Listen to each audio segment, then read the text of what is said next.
صرف 2 آدمی عالم کے سامنے بیٹھے رہے۔ ان میں سے ایک وہ آدمی تھا جس نے کہا تھا کہ مجھے جہاد کے متعلق بتائیے۔ اس آدمی نے لمبا چوغا پہن رکھا تھا، سر پر چھوٹی سی پگڑی اور اس پر چوڑا پھولدار رومال پڑا ہوا تھا۔ اس کی داڑھی لمبی اور سیاہ اور مونچھیں گھنی تھیں۔ لباس سے وہ درمیانہ درجے کا آدمی معلوم ہوتا تھا۔ اس کی ایک آنکھ پر ہرے رنگ کا پٹی نما کپڑا تھا جو 2 دھاگوں سے اس کے سر کے ساتھ بندھا تھا۔ اس کپڑے نے اس کی ایک آنکھ ڈھانپ رکھی تھی۔ عالم کے پوچھنے پر اس نے بتایا تھا کہ اس کی یہ آنکھ خراب ہے۔ دوسرے آدمی کا لباس بھی معمولی سا تھا، اس کی بھی داڑھی لمبی اور گھنی تھی۔ مسجد میں عالم کے پاس یہی 2 آدمی رہ گئے تھے۔ ان کے ساتھ 6 اور آدمی تھے جو جہاد کا درس لینے آئے تھے۔ وہ مسجد کے دروازے کے باہر کھڑے تھے، شاید اپنے ساتھیوں کے انتظار میں تھے۔ کیوں، تمہارا شک ابھی رفع نہیں ہوا؟ عالم نے مسکرا کر ان دونوں سے پوچھا۔ میرا خیال ہے شک رفع ہو گیا ہے، آنکھ کی ہری پٹی والے نے جواب دیا۔ ہم شاید آپ ہی کی تلاش میں ہیں۔ ہم نے آدھا مصر چھان مارا ہے۔ ہمیں مسجد کا محل وقوع اور نشانیاں غلط بتائی گئی تھیں۔ کیا آدھے مصر میں تمہیں مجھ سے بہتر کوئی عالم نہیں ملا؟ تلاش جو صرف آپ کی تھی، اس آدمی نے جواب دیا۔ کیا ہم صحیح جگہ آ گئے ہیں؟ آپ کا درس بتاتا ہے کہ ہم آپ ہی کی تلاش میں تھے۔ عالم نے باہر کی طرف دیکھا اور بے توجہی کے انداز میں بولا، معلوم نہیں موسم کیسا رہے گا۔ بارش آئے گی، ہری پٹی والے نے کہا۔ آسمان بالکل صاف ہے، عالم نے کہا۔ ہم گھٹائیں لائیں گے، ہری پٹی والے نے کہا اور قہقہا لگایا۔ عالم مسکرایا اور رازداری سے پوچھا، کہاں سے آئے ہو؟ 1 مہینے سے ہم سکندریہ میں تھے، اس آدمی نے جواب دیا۔ اس سے پہلے شوبک میں تھے۔ مسلمان ہو؟ فدائی، ہری پٹی والے نے کہا۔ ابھی مسلمان ہی سمجھو، اور وہ اپنے ساتھی کے ساتھ بڑی زور سے ہنسا۔ میں آپ کو اس فن کا استاد مانتا ہوں، دوسرے نے عالم سے کہا۔ مجھے بالکل یقین نہیں آ رہا تھا کہ یہ آپ ہیں۔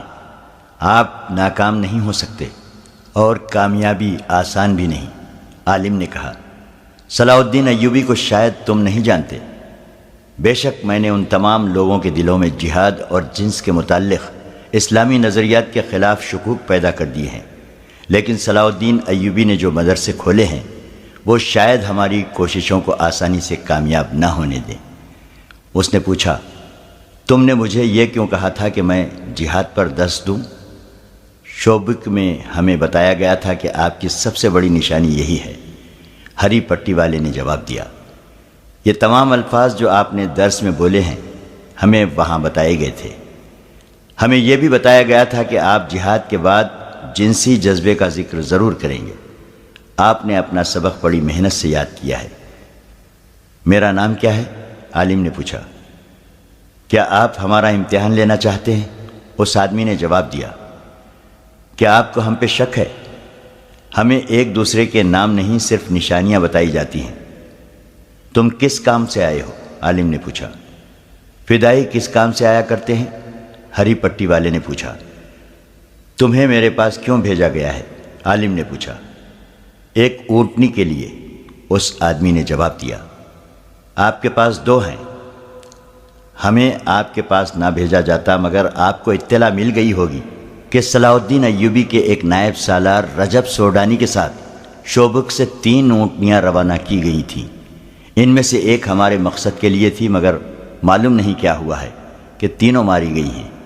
رجب کی کھوپڑی اور ایک سب سے زیادہ خوبصورت اونٹنی صلاح الدین ایوبی کے پاس پہنچ گئی تھی، وہ بھی ختم ہو گئی۔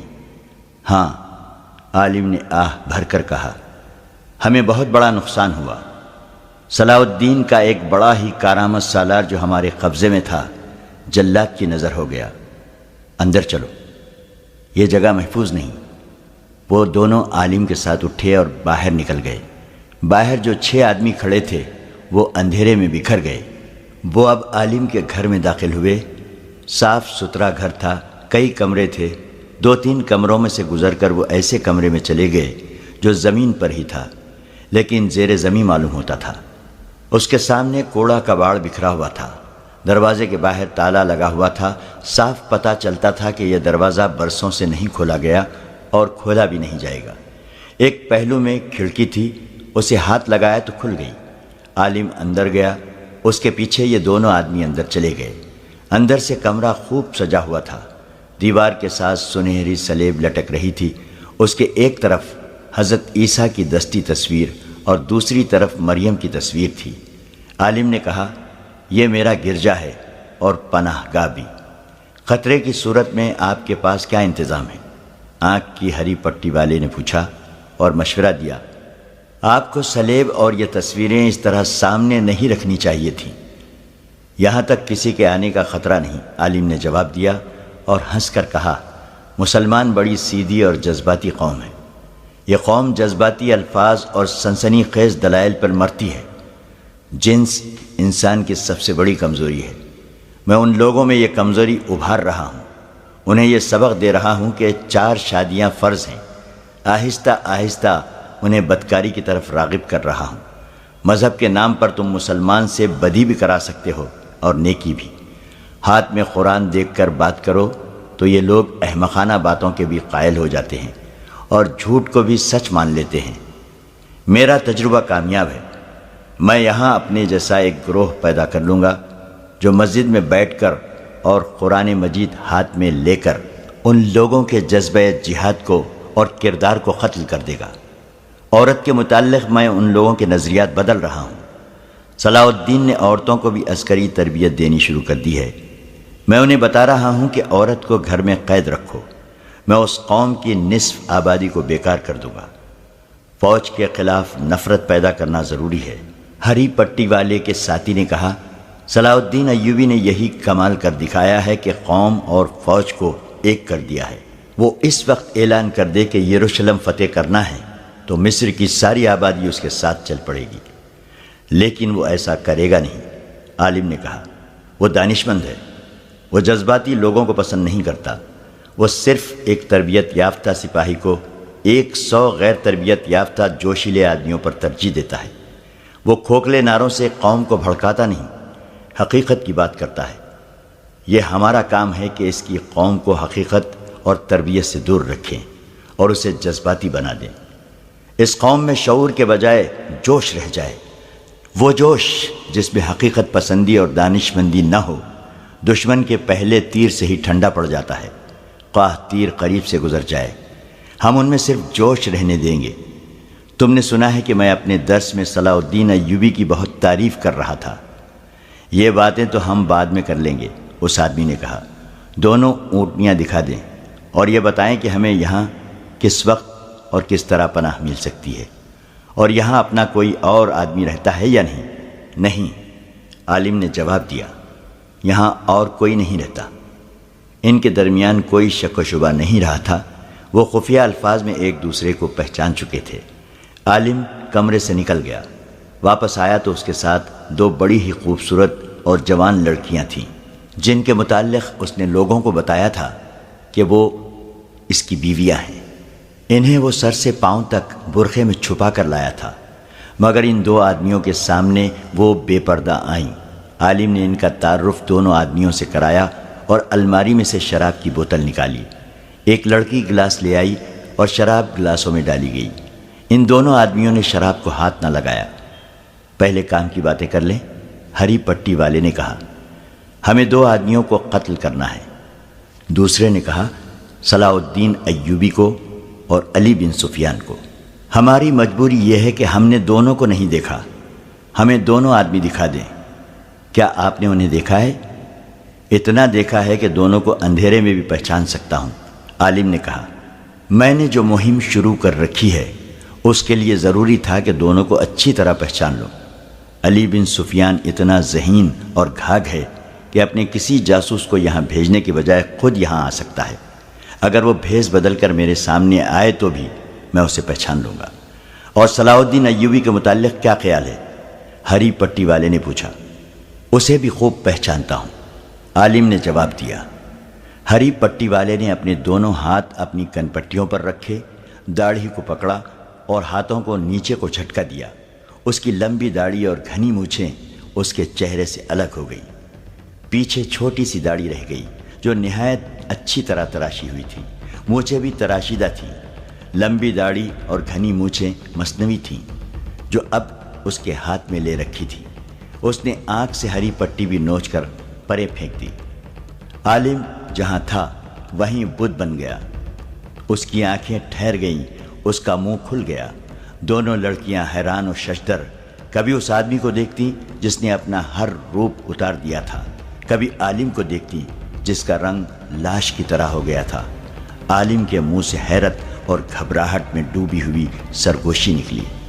صلاح الدین ایوبی؟ ہاں دوست، اسے جواب ملا، میں صلاح الدین ایوبی ہوں۔ تمہاری شہرت سن کر تمہارا درس سننے آیا تھا۔ صلاح الدین ایوبی نے اپنے ساتھی کی داڑھی کو مٹھی میں لے کر جھٹکا دیا تو اس کی داڑھی چہرے سے الگ ہو گئی۔ اس نے عالم سے کہا، آپ اسے بھی پہچانتے ہوں گے؟ پہچانتا ہوں، عالم نے ہارے ہوئے لہجے میں کہا، علی بن سفیان۔ علی بن سفیان کی صرف تھوڑی پر داڑھی تھی۔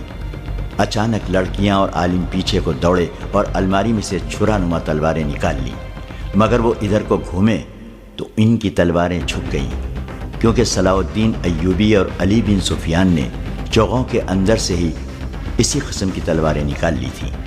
لڑکیوں کو تیغ زنی کی مشق تو کرائی گئی تھی، لیکن وہ پیشہ ور تیغ زنوں کے مقابلے میں نہ آ سکیں۔ ان سے تلواریں رکھوا لی گئیں۔ علی بن سفیان باہر نکل گیا۔ ذرا سی دیر میں 6 آدمی جو باہر کھڑے تھے اسی سائز کی تلواریں سوتے کھڑکی میں سے کود کر آ گئے۔ دوسرے دن مسجد کے سامنے اس علاقے کے لوگوں کا ہجوم تھا۔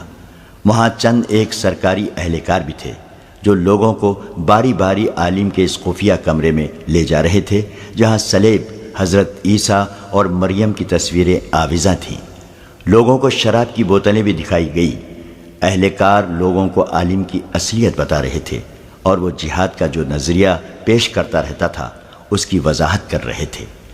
سلطان ایوبی کی ہدایت پر علی بن سفیان نے سارے ملک میں جاسوسوں کا جال بچھا دیا تھا، کیونکہ یہ ثابت ہو گیا تھا کہ ملک میں خصوصاً قاہرہ میں صلیبیوں نے بہت سے جاسوس اور تقریب کار بھیج دیے تھے۔ صلیبیوں نے مسلمانوں کی کردار کشی کی جو زمین دوز مہم چلائی تھی وہ سلطان ایوبی کو زیادہ پریشان کر رہی تھی۔ اسے جب علی بن سفیان نے اطلاع دی تھی کہ ایک مسجد کا پیش امام ہر رات درس دیتا ہے اور اسلامی نظریات کو بگاڑ رہا ہے، تو سلطان ایوبی نے فوراً ہی یہ حکم نہیں دیا تھا کہ اس عالم کو گرفتار کر لو۔ اس نے کہا تھا، علی، مذہب میں فرقہ بندی شروع ہو گئی ہے۔ یہ پیش امام کسی فرقے کا ہوگا۔ یہ بھی ہو سکتا ہے کہ وہ قرآن کی اپنی تفسیر پیش کر رہا ہو۔ میں مذہب میں دخل دینا نہیں چاہتا۔ میں حاکم ہوں، عالم نہیں ہوں۔ اگر تم سمجھتے ہو کہ وہ کوئی تقریب کار ہے تو گرفتاری سے پہلے پوری طرح چھان بین کر لو۔ پیش امام کا درجہ مجھ سے بہت زیادہ بلند ہے۔ علی بن سفیان خود اس مسجد میں درس سننے نہیں گیا تھا، کیونکہ اسے شک تھا کہ اگر یہ پیش امام واقعی دشمن کا بھیجا ہوا تقریب کار ہے تو اسے پہچانتا ہوگا۔ اس نے اپنے ذہین سراغ رساں مسجد میں بھیجے تھے جو 10-12 مرتبہ وہاں گئے اور انہوں نے جو درس سنے وہ من و ان علی بن سفیان کو سنا دیے۔ آخر ایک رات اس صلیبی عالم نے جہاد پر درس دیا اور یہ تعویل پیش کی جو سلطان صلاح الدین ایوبی نے بھی سنی۔ سراغ رساں نے یہ درس علی بن سفیان کو سنایا تو کوئی شک نہ رہا۔ علی نے سلطان ایوبی کو بتایا اور یہ رائے دی کہ اگر یہ شخص صلیبیوں کا جاسوس اور تقریب کار نہیں تو بھی اسے پکڑنا یا روکنا ضروری ہے، کیونکہ وہ جہاد کا ایسا نظریہ پیش کر رہا ہے جو صرف وہ آدمی پیش کر سکتا ہے جو دشمن کا آدمی ہو یا اس کا دماغ چل گیا ہو۔ سلطان ایوبی نے یہ رپورٹ بڑی ہی غور سے سنی اور کہا کہ معاملہ بہرحال مذہب کا ہے، مسجد اور پیش امام کا ہے۔ اس نے فیصلہ کیا کہ وہ علی بن سفیان کے ساتھ خود بہروپ میں درس سننے جائے اور خود یقین کر لے گا کہ پیش امام کی نیت اور اصلیت کیا ہے۔ جہاد کے ساتھ حیوانی جذبے کے ذکر نے سلطان ایوبی کے کان کھڑے کر دیے تھے۔ اس نے علی بن سفیان کے ساتھ صلاح و مشورہ کر کے یہ بہروپ تیار کرایا تھا جس میں وہ مسجد میں گئے تھے۔